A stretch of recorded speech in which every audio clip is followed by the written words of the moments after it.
Hola, hola, sean bienvenidos a este espacio que es un encuentro más con la literatura. Hoy estamos aquí de nuevo para contarte, o mejor dicho, transportarte al furor de la violencia, por lo que tengo el placer de presentarte Cenizas para el viento de Hernando Telles, una obra esencia de la época de la violencia que nos hará privilegiados por ser quienes la narremos hoy en Letras de Sangre. Y como si fuera poco, para complementar este espacio, tengo el honor de gozar de la compañía de Isabela, quien será la que nos asegure aquel disfrute de nuestro viaje por la historia. ¿Cómo estás, Isa, y cómo están todos los que nos escuchan? Excelente, la verdad muy emocionada por ser quien te acompañe cumpliendo con la emoción de esta gran historia. Y sé que nuestro público también comprende nuestras ansias, no solo porque es un libro que narra un acontecer en Colombia, en nuestro país, y que suele atraernos, sino que también porque hay elementos que lo hacen particular, como la evidencia de que más que historia es una experiencia y un dolor más que real. Así es, y siendo así, emprendamos este viaje. Empecemos por contextualizarnos, porque solo así incursionaremos en los verdaderos elementos característicos que posicionan Cenizas para el viento como una historia ejemplar de la época de la violencia. Hablamos de una historia que se entrelaza en todo el apogeo de una guerra bipartidista y que tiene lugar en el campo, el típico poder ambicioso oprimiendo a los más humildes. Para alimentarnos de dicha ignorancia con mayor veracidad, adentrémonos en un primer momento. Quedamos en manos de nuestro amigo Kevin. Hola, encantado de compartir mi experiencia literaria y más con esta historia escrita por Hernando Telles, a quien en exclusiva tenemos hoy aquí en nuestro podcast. Vaya sorpresa, a que no se lo esperaba nuestro público. Agrego que es todo un privilegio conseguir la apreciación del propio escritor. Cuéntanos un poco, Hernando, de su acción y ese reflejo de la guerra bipartidista en Cenizas para el viento.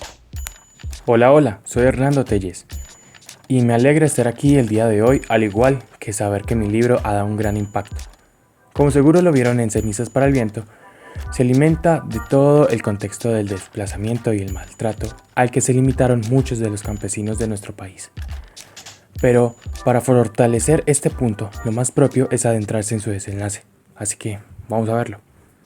Cenizas para el viento comienza en el entorno con Juan y su familia campesina, conformada por su esposa Carmen y su pequeño de 3 meses.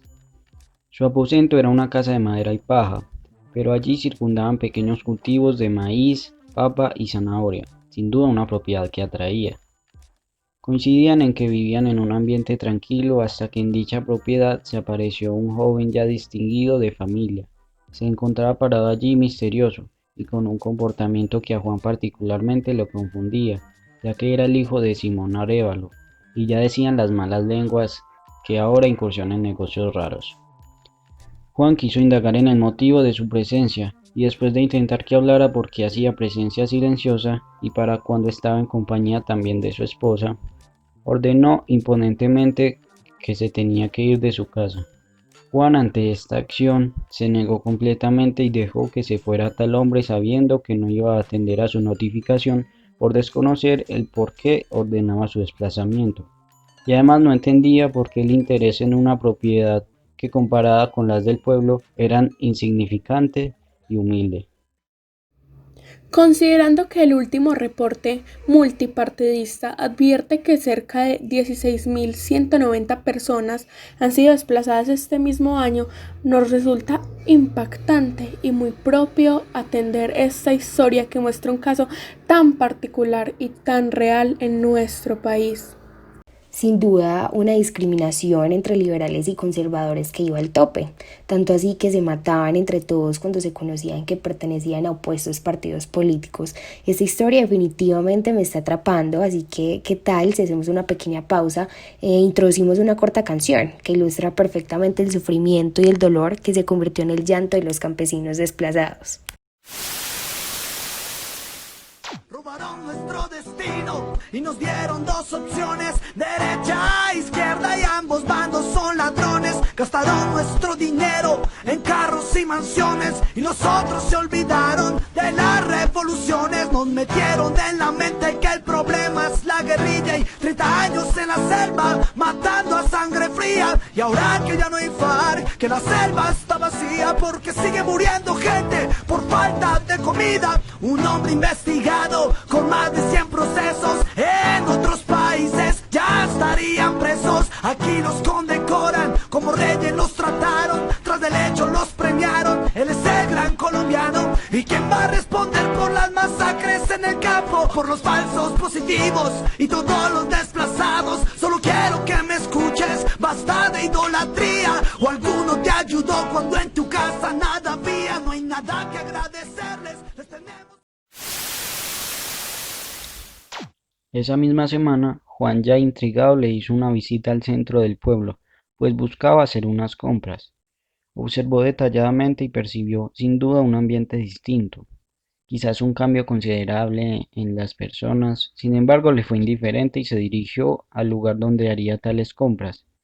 Se encontraba en la farmacia del señor Benavides, cuando bruscamente entra el hijo de Simón Arévalo, pero esta vez en compañía de su guardia, el cual bajo la orden le recordó violentamente el campesino el límite para entregar sus tierras, y que de lo contrario sufriría.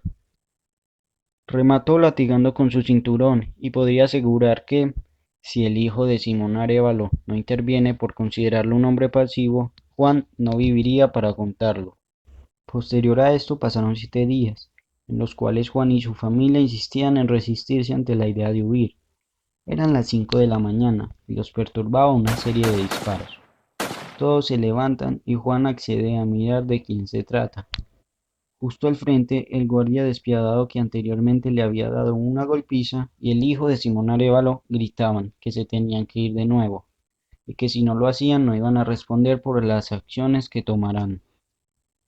Juan, para proteger a su familia, atranca la puerta de modo que ellos no pudieran entrar, y en consecuencia de ello, el guardia con una mecha decide encender los alrededores y la casa con la familia adentro.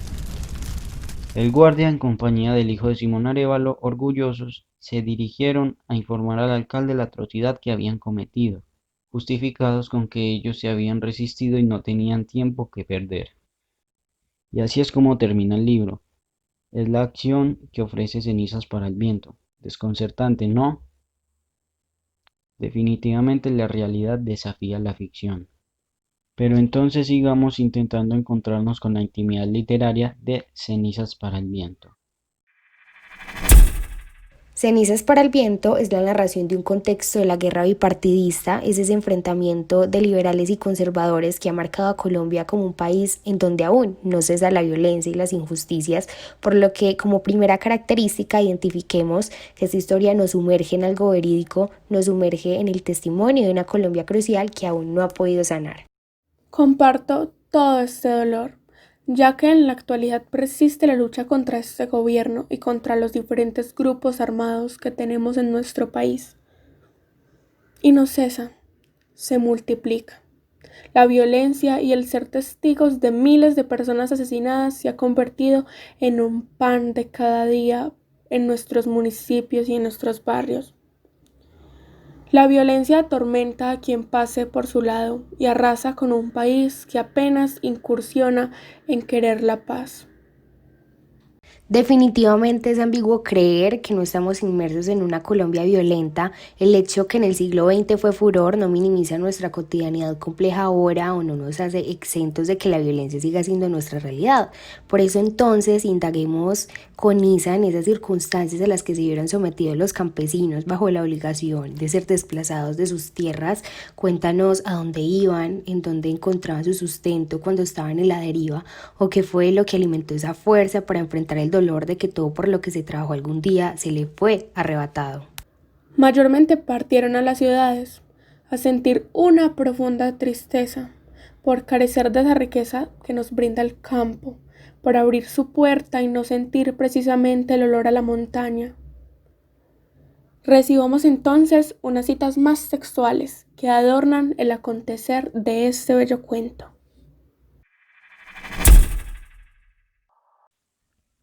Pero si era cierto, como lo dijo el hijo de Simón Arévalo, que ellos tenían que irse de allí, claro que él había votado en las últimas elecciones. ¿Y qué? ¿No habían votado también los demás? Los unos de un lado, los otros del otro, y todos en paz. El que gana, gana, y el que pierde, pierde. Juan soltó una carcajada. Este quería asustarme. Aquí vemos que Juan, el campesino, se rehúsa a perder todo lo que tiene por unos fanfarrones, que al parecer carecían de objetividad, teniendo en cuenta las condiciones de su propiedad. Pero la verdad es que todo esto le va a salir muy caro. Veamos qué pasó. Todos cumplieron, Arévalo y la autoridad, Juan y Carmen y el niño. La casa ardió fácilmente con alegre chisporroteo de paja seca, de leña bien curada y de trastos viejos. Cuando regresaron al pueblo, se detuvieron en la tienda de Linares. Ahí estaba el alcalde recostado deliciosamente contra los bultos de maíz. ¿Cómo les fue? Bien, señor alcalde, respondió Arévalo, taciturno. ¿Martínez se había ido? No, dijo el del rebenque. Cometieron la estupidez de trancar las puertas y quedarse adentro. Y usted comprende, no había tiempo que perder.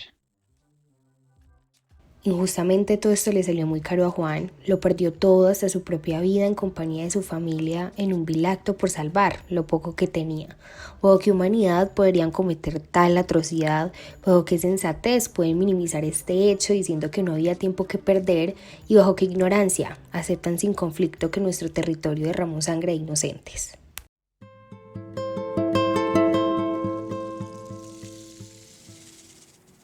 Por tal es que escribí el libro en 1950, en medio de la guerra que explotaba en 1948 con la muerte de Gaitán. Mi inspiración se debe a dar respuestas a las miles de preguntas que nos deja la impetuosa historia de Colombia. No quise difundir el relato en lo evidente, sino en la certeza de lo vivido, en la certeza de los testimonios históricos que recopilan los acontecimientos sangrientos que tal época desencadenó. El objeto era ilustrar al lector la realidad, sin cohibirme, valerme de que mi escrito podría comprometer alguna sensibilidad. Fue fuerte. Y te lo agradezco, Hernando, porque gracias a toda esta literatura de la que hiciste ejemplo por medio de tu obra Cenizas para el Viento, lograste más que contar, crear conciencia de todas estas masacres y amenazas que se intentaron silenciar a lo largo del tiempo.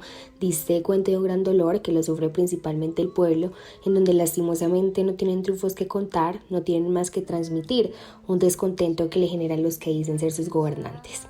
Tu presencia en nuestro podcast hoy fue vital, por eso para dar cierre, me gustaría saber si tienes algo para decirle a nuestro público. Sí, me gustaría despedirme de este increíble público con una frase. Nos hacemos hombres, nos hacemos viejos, maduramos principal y casi exclusivamente para mentir, para disimular, para fingir acerca del amor, de la amistad, del aprecio. Y así es como concluimos este podcast que conocemos como Letras de Sangre, que hoy más que una narración de Cenizas para el Viento, fue un viaje por la época de la violencia en Colombia y un encuentro con la literatura que la denuncia. Esperamos entonces que les haya gustado y coméntenos de qué otra cosa podemos hablar en una próxima ocasión. Les agradecemos su tiempo porque es valioso y aquí nos despedimos.